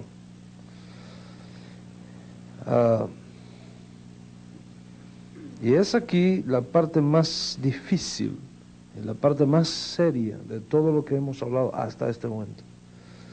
Y uno tiene que, y por eso es que esta reunión es solamente con pastores y líderes connotados. Cuando usted va a hablar de esto en su iglesia, usted tiene que tener mucho cuidado cómo lo habla. Porque si usted no habla esto correctamente, los creyentes pueden perder su confianza en las Escrituras. Eso es muy serio. El abuso que ha hecho la Iglesia Católica de la Escritura es horroroso. horroroso. Bendito sea Hashem, que las sociedades bíblicas cada vez están más conscientes de eso y cada vez nos están proveyendo un mejor texto. Pero son trabajos largos, difíciles, que implica años y gastos enormes.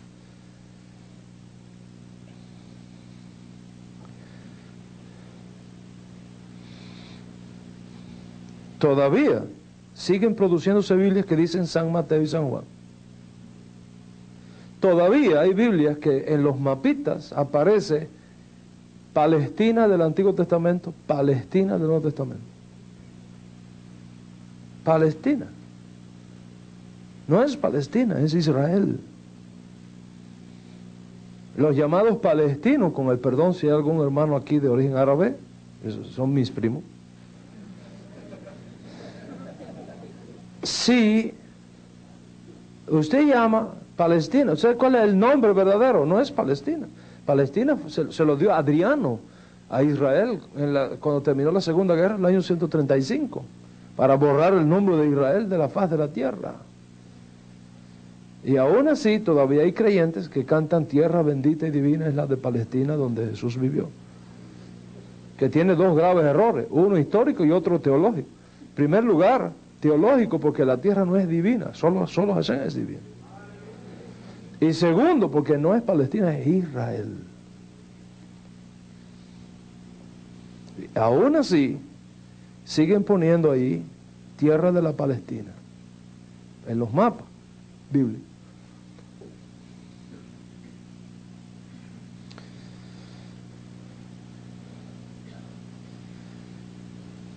Les voy a dar algunos ejemplos de cómo por ignorar el trasfondo hebraico se cometen errores. Por ejemplo, en Mateo, capítulo 1, en la genealogía que aparece allí, que usted dice, esa genealogía que como que pesada, es fundamental esa genealogía. Fundamental esa genealogía. Y como está puesta aquí, como está traducida aquí en sus Biblias, es una de las razones por las cuales los judíos dicen que Jesús no puede ser el Mesías. ¿Qué le parece?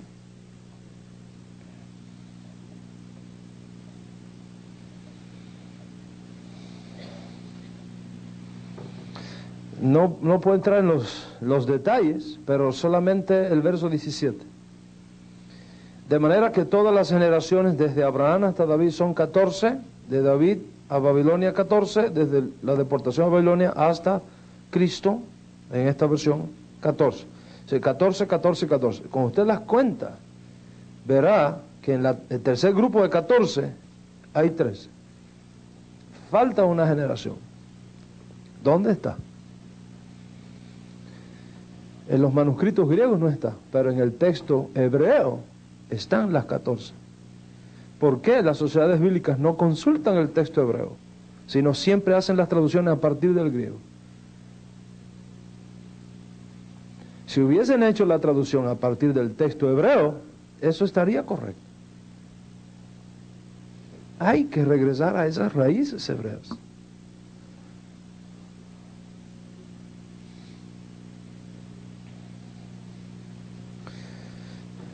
Primera de Juan 5:7.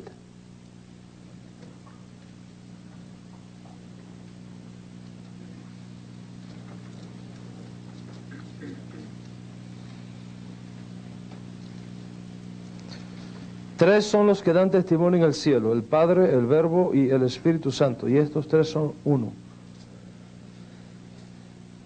No sé qué versión usted tendrá, pero déjeme decirle algo. En los manuscritos más antiguos, mientras más antiguos son los manuscritos, menos aparece ese texto. ¿Qué le dice eso?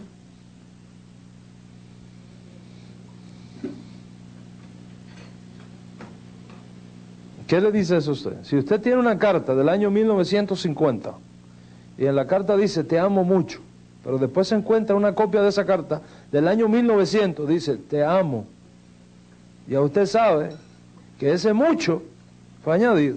porque en el anterior, el que es más antiguo, no aparece. No hay que ser un doctor en teología para darse cuenta de eso. ¿Quién añadió eso allí y con qué propósito? Judas 25.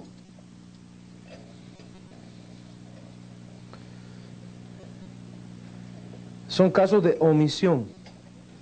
Al único y sabio Dios, nuestro Salvador, sea gloria y majestad, imperio y potencia, ahora y por todos los siglos, amén. Ni siquiera en el texto griego aparece así. Ahí le cortaron un pedazo. Muchos de ustedes tienen acceso al griego. Mire el griego de ese texto para que usted vea el pedazo que le cortaron.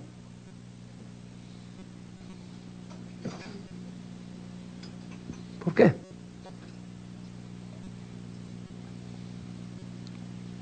Lucas 2:33. ¿Quiere ir ahí un momento? Lucas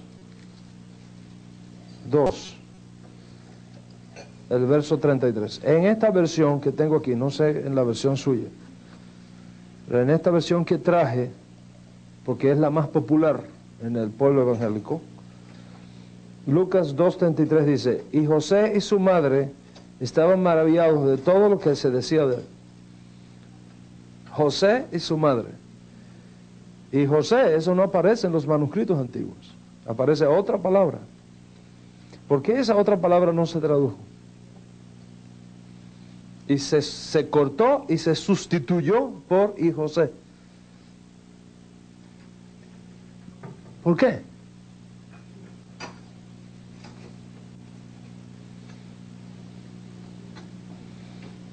Apocalipsis 1:10 que mencioné, que ahora la traducen día dominical.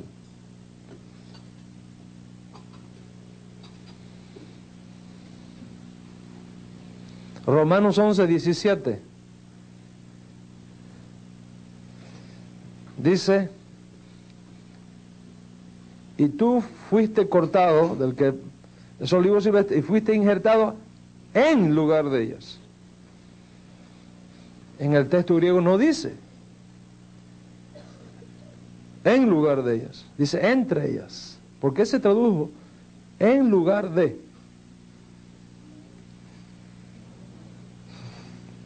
¿Por qué se tradujo en lugar de y no entre las?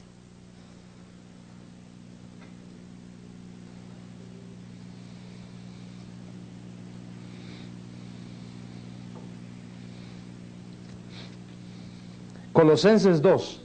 ¿Quiere ir allí un momento? Colosenses 2.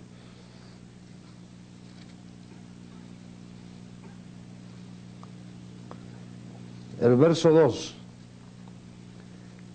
Para que sean consolados sus corazones unidos en amor hasta alcanzar todas las riquezas de pleno entendimiento, a fin de conocer el misterio de Dios el Padre y de Cristo, y sigue, en quien están escondidos todos los tesoros de la sabiduría y del conocimiento.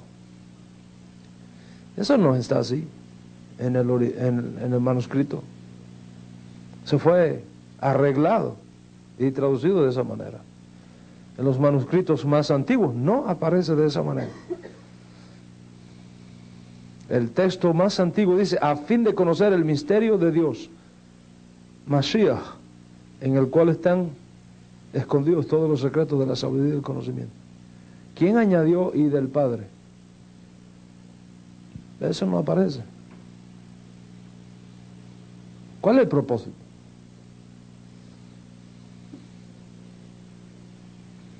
Primera de Timoteo 3:16.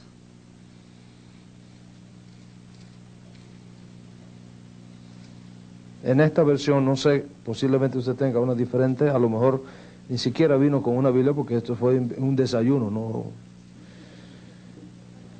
Me dijeron que anunciaron que no les van a cobrar nada, así que no ofrenda ni nada de eso después. Que a veces dan desayuno gratis, pues la ofrenda es más grande que el costo del desayuno. No ofrenda, nada. No hemos venido aquí con eso. Si usted quiere dar una ofrenda voluntaria, la da, ¿eh? No estamos...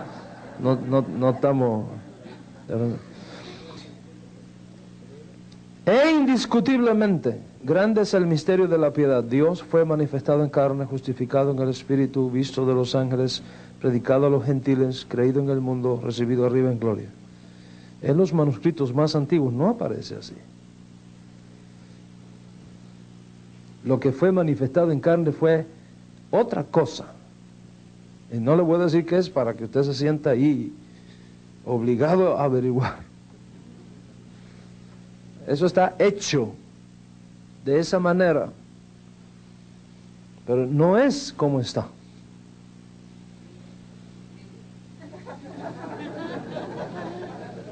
¿Entiende? Entonces, el abuso que ha hecho la Iglesia Católica,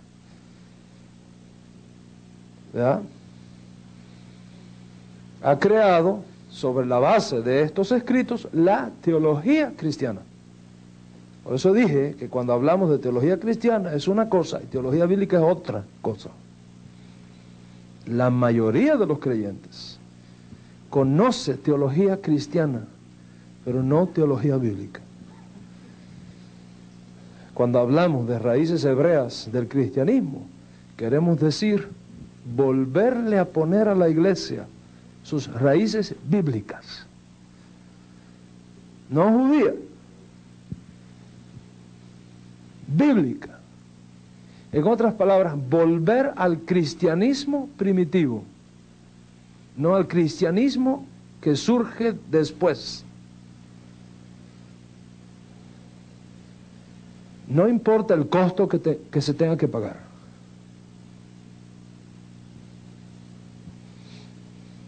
Usted no ha sido puesto por Dios donde usted está para defender ninguna secta, para defender ninguna denominación, para defender la verdad de Dios, por encima de nuestros compromisos, por encima de nuestros compromisos humanos, la verdad de Dios.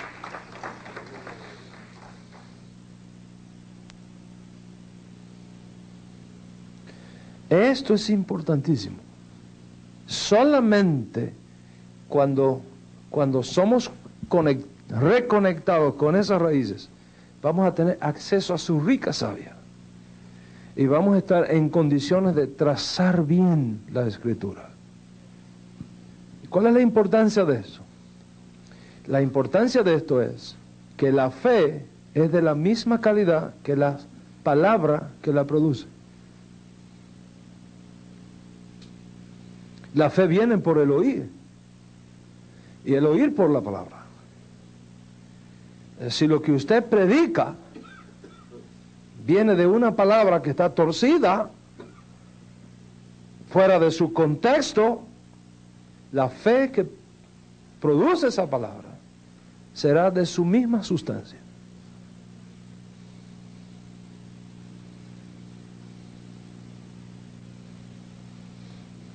¿Cómo puede el Señor darnos avivamiento con todo esto metido dentro de los santos? Cuando se va a construir una autopista en un lugar, muchas cosas hay que derrumbar.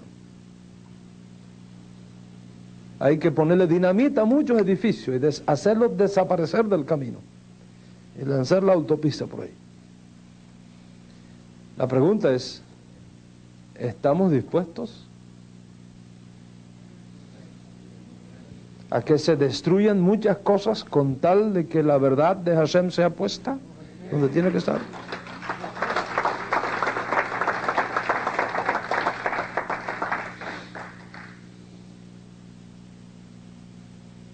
Solamente cuando seamos traídos de vuelta a esas raíces, la Escritura va a tomar una riqueza extraordinaria. Y no me entienda mal. No me entienda mal. No llegue a conclusiones equivocadas.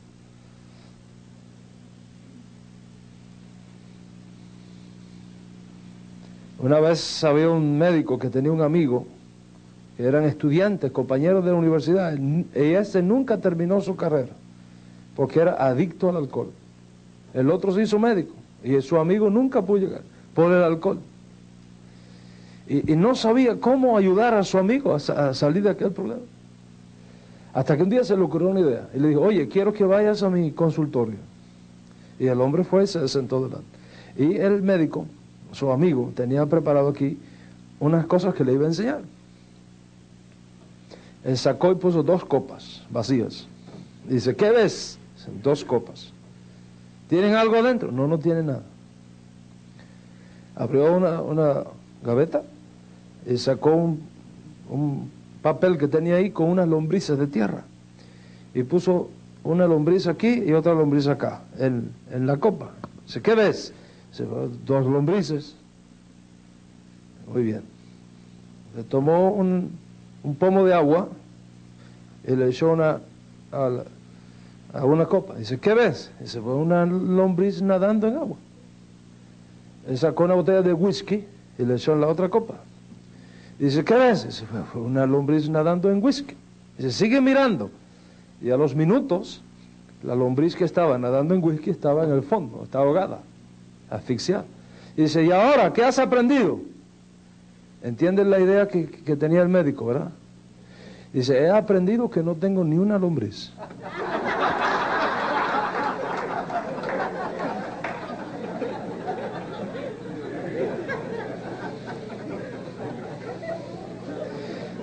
Hizo una conclusión equivocada. La conclusión equivocada no era esa. La conclusión correcta, ¿cuál era? Admitir, I'm wrong. I'm wrong. Pero cuando uno no quiere confrontar la verdad, porque uno quiere seguir en la mentira, entonces llegamos a conclusiones equivocadas. Yo no estoy diciendo que la Biblia está equivocada.